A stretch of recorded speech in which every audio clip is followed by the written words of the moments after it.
Karizmatik. Today we are diving into the psychology of attraction and why standard advice about money, looks, and status often fails.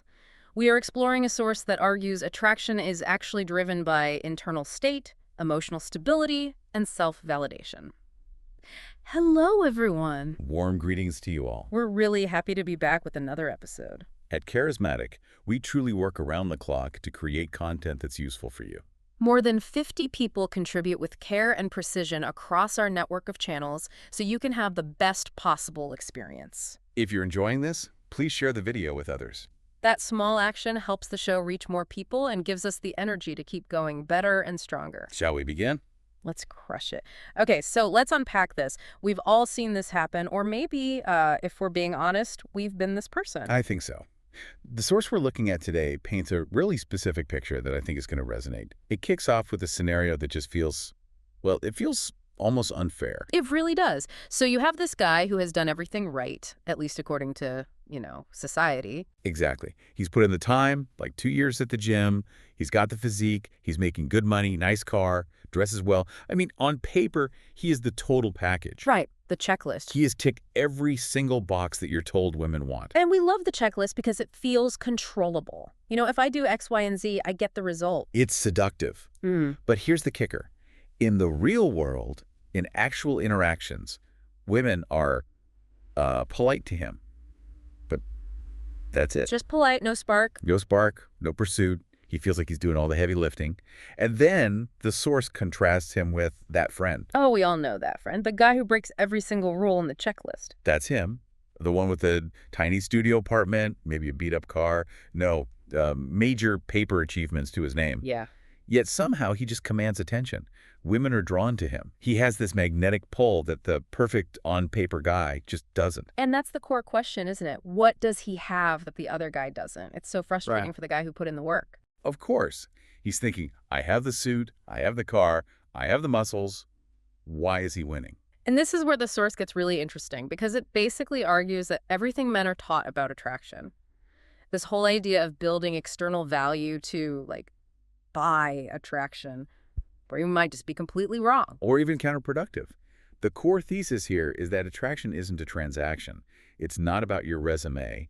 It is entirely about your internal state, your energy. The source calls it the great lie of attraction. It is the idea that if you build the body and get the money, attraction just happens automatically. But the source argues women don't fall in love with your bank account. They fall in love with who you are when those things aren't even visible. So if you strip away the car and the job title, what's left? What is left, exactly. And that's scary because it removes all the props we use to prop up our own egos. Yeah, and I think it's fair to warn you, the listener, right now, this deep dive, it might challenge some beliefs you have about your own self-worth. It probably will. Because you've been banking on your job title to make you attractive. This source is saying that's the wrong head. Well, that's not where the magic happens. It's asking you to look at the foundation, not just the fresh coat of paint. Okay, let's dig into that, this perception of value. The source uses a really great example set in a cafe. The cafe example, yeah, it's perfect. So imagine a cafe. You've got a multimillionaire in there, looks great, expensive watch, the whole deal. And then you have just a regular guy. Okay. The source says that if some situation arises, and that millionaire is anxious, or he's, trying too hard to impress everyone. I can picture this guy looking around to see if people notice him, maybe being a little too loud. Exactly that. He's signaling insecurity. Meanwhile, the regular guy is just calm, he's authentic, grounded. In that moment, the regular guy wins. So the regular guy is perceived as having higher value even without the money. Much higher. Because he isn't signaling that he needs external validation. And this is where the source introduces a fascinating, if a bit brutal, mechanism. It suggests that women subconsciously evaluate men into two categories within seconds. And what are they? It's a binary. Yep. Above me or below me. Whoa, above and below. That sounds a little hierarchical. It does, but it's not about moral worth or being a better person. It's about internal stability in that moment. If a woman perceives a man as above, meaning he has higher internal value, he's more sure of himself than she is in that interaction, attraction starts to build. And if he's perceived as below, Attraction dies, mm, or it never even starts. mhm, And here's the paradox that trips so many men up. which is what? The harder you try to impress, the more you list your achievements or flash your The more wants. you're signaling that you need her approval. Precisely. Which automatically puts you in the below category. You're auditioning for the part. You're seeking value from her rather than bringing it. You got it. If you were truly the prize, you wouldn't need to hand out flyers advertising it. A man trying to prove he's valuable is just demonstrating that he doesn't believe he is. That is a heavy concept. It's like that saying, a lion doesn't have to tell you it's a lion. That's a great way to put it. The guy in the cafe, the regular guy, he's not trying to prove anything. He's just there, relaxed. And that lack of trying signals that he's already enough. This leads perfectly into another term the source uses, which I found kind of terrifying but also very accurate, the validation death spiral. It's a dramatic term, but it fits, doesn't it? Mm. It's what happens when a man's sense of well-being depends entirely on a woman's reaction to him. He just hands over all his power. And the source uses a metaphor for this that really sticks with you, the successful beggar. Yes. You could be a CEO, a top athlete, whatever. But if you're constantly looking at her to see if she's laughing or if she approves, you're acting like a beggar. You're begging for emotional scraps. We've all been there, right? You send a text, and then you just stare at the phone for 20 minutes, and your entire mood hangs on whether those three little dots appear. That's the spiral. And the source says women can sense this immediately, It's like an energetic smell. instantly. If you need her validation, it means you don't have your own. And if you don't value yourself, why on earth should she? So the alternative is what? Self-validation. Self-validation. And that's not the same as arrogance. That's a crucial distinction. Right, arrogance is usually just a cover for insecurity. Exactly. It's defensive. A self-validated man, he accepts compliments, sure, but he doesn't need them to function.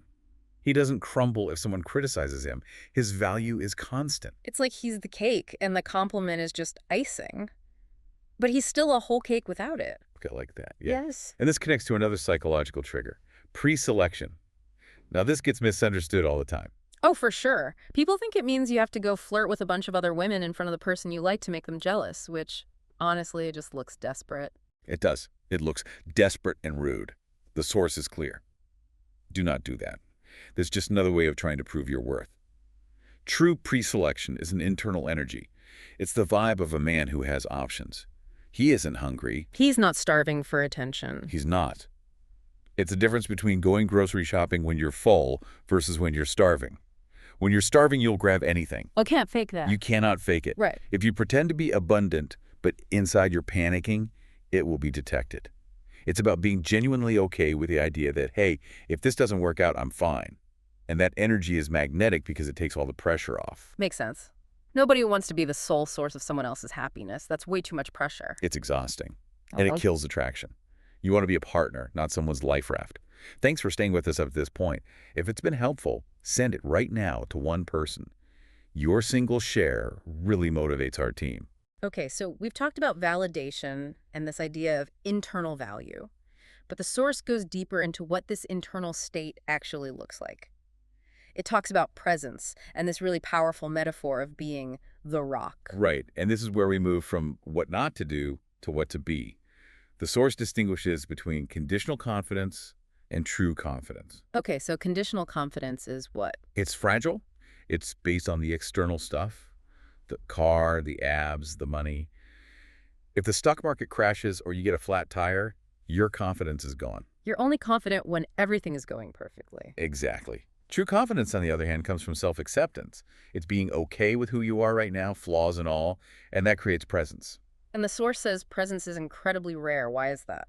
Because most of us, and according to this source, especially men, are living in the past or the future, regretting something we did yesterday or strategizing about tomorrow. We're physically in the room, but mentally we are gone.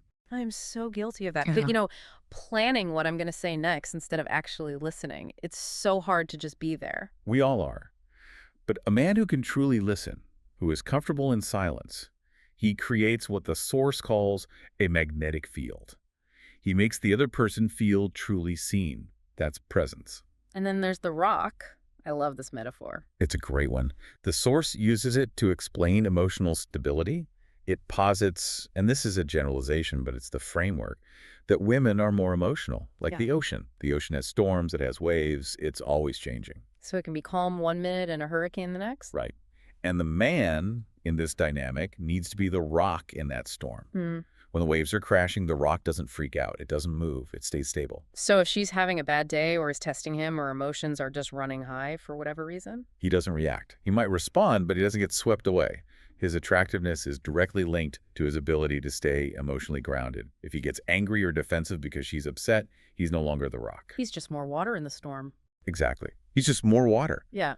And that kills the polarity. It's like a pilot in turbulence. If the pilot starts screaming, everyone is in trouble. That's a perfect analogy. And it leads right into this concept of polarity. The source talks about masculine and feminine energy. It does. And I know these terms can get a little charged, so it's important to clarify how the source defines them. Right. We're not talking about gender stereotypes here. Who cooks or who fixes the car? Not at all. It's about energy. The source defines masculine energy as things like presence, direction, power, and stability. Feminine energy is defined as flow, emotion, intuition, and receptivity. So it's like a magnet. You need both poles for there to be a pole. Exactly. You need polarity for magnetic attraction. And the source argues that many modern men have lost touch with that masculine energy. They become reactive, they seek validation, they are unsure. So they're exhibiting what the source calls feminine traits in an energetic sense. They're flowing rather than directing. Yes. And the argument is, when a man lacks that stability, the woman feels unsafe.